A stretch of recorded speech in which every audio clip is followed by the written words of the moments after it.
ఈరోజు నేను తాడిపత్రికి పోవడం జరుగుతుంది. హైకోర్టు సుప్రీంకోర్టు ఆదేశాల మేరకు వాళ్ళు ఇచ్చిన గైడ్లైన్స్ మేరకు కూడా తూచా తప్పకుండా మేము పాటిస్తాము.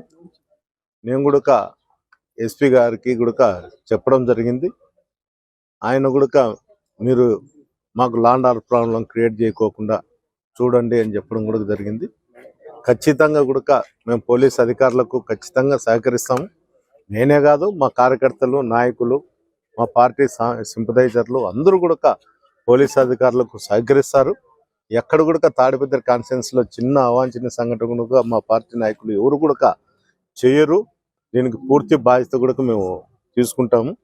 ఏది ఏమైనా కూడా ఈ తెలుగుదేశం ప్రభుత్వం వచ్చిన తర్వాత కాన్స్టిట్యున్సీలో ఏ విధమైనటువంటి చిన్న చిన్న అవాంఛనీయ సంఘటనలు జరిగినాయి, వాళ్ళ కుటుంబాలకు అన్ని కుటుంబాలకు పోయి నేనే నేరుగా ఓదార్చి ఇంకొకసారి ఇలాంటి చర్యలు జరుపుకోకుండా చూసుకునే బాధ్యత మాకుంటుంది. ప్రతి విషయంలో కూడా పోలీస్ అధికారులకు ఫిర్యాదు చేయడం కూడా జరిగింది. గతంలో కూడా అలాంటివి ఏంటన్నా కూడా పెండింగ్ ఉన్నా కూడా తిరిగి మళ్ళా కూడా నేను గ్రీవెన్స్కు పోయి ఎస్పీ గారితో మాట్లాడి గ్రీవెన్స్లో కూడా గీయడం జరుగుతుంది. ఏది ఏమైనా కూడా ఈరోజు ఒక శుభపరిణామం. ఎందుకంటే 14 మాసాల తర్వాత మళ్ళా తాడిపత్రికి పోయి నా ఇంట్లో ఉండేదానికి సుప్రీంకోర్టు గైడ్లైన్స్ ప్రకారం కూడా నేను నడుచుకుంటానని కూడా చెప్పడం జరుగుతుంది. మళ్ళా కూడా చెప్తున్నా, పోలీస్ అధికారులకు, తాడిపత్రి కాన్స్టిట్యున్సీ ప్రజలకు అందరికి కూడా మరోసారి ధన్యవాదాలు తెలుపుకుంటున్నా. ఖచ్చితంగా నేను 10 తర్వాత గ్రామాల్లో ప్రతి గ్రామంలో తిరిగి మా పార్టీ ప్రోగ్రాంలన్నీ కూడా ఖచ్చితంగా చేస్తాము. మా నాయకులకు, కార్యకర్తలకు అండగా ఉండాము. ఎన్ని రోజులు కూడా అండగానే ఉండాము.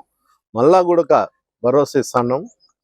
ఎలాంటి సమస్యలు ఉన్నా కూడా మేము ఎదుర్కొనేదానికి మా పార్టీ తరఫున మేము కూడా ఉంటాము. మాకు పైనుంటి కూడా మా అధిష్టానం కూడా దానికి పూర్తిగా కూడా మాకు సహకరిస్తుంది. అందువల్ల మేము జగన్మోహన్ రెడ్డి ఆదేశాల మేరకు ఏ కార్యక్రమం చేస్తూ ప్రతి ఒక్కరిని కూడా కార్యకర్తను దగ్గరికి తీసుకొని ఆప్యాయంగా చిన్న చిన్న సమస్యలు ఉంటాయి గ్రామాలలో, అవన్నీ కూడా పరిష్కరించుకుంటూ పోతాం. అదేం లేదు, నాకు హైకోర్టు ఆర్డర్స్ ఉన్నాయి. 5 వెహికల్ తీసుకొని పోమని. 50 నుండి 60 మంది నా ఇంటి దగ్గర ఉండొచ్చు. దానికి అదే సంఖ్యలోనే నేను పోతా. ఎక్కువ మందిని కూడా నేను పెట్టుకునేదానికి కూడా నాకు ఆర్డర్స్ లేదు. హైకోర్టు సుప్రీంకోర్టు ఆర్డర్స్ తూచా తప్పకుండా పాటిస్తా. ప్రతి పోలీస్ అధికారులకు కూడా నేను సహకరిస్తా. మరోసారి ఎస్పీ గారికి ధన్యవాదాలు తెలుపుకుంటాను.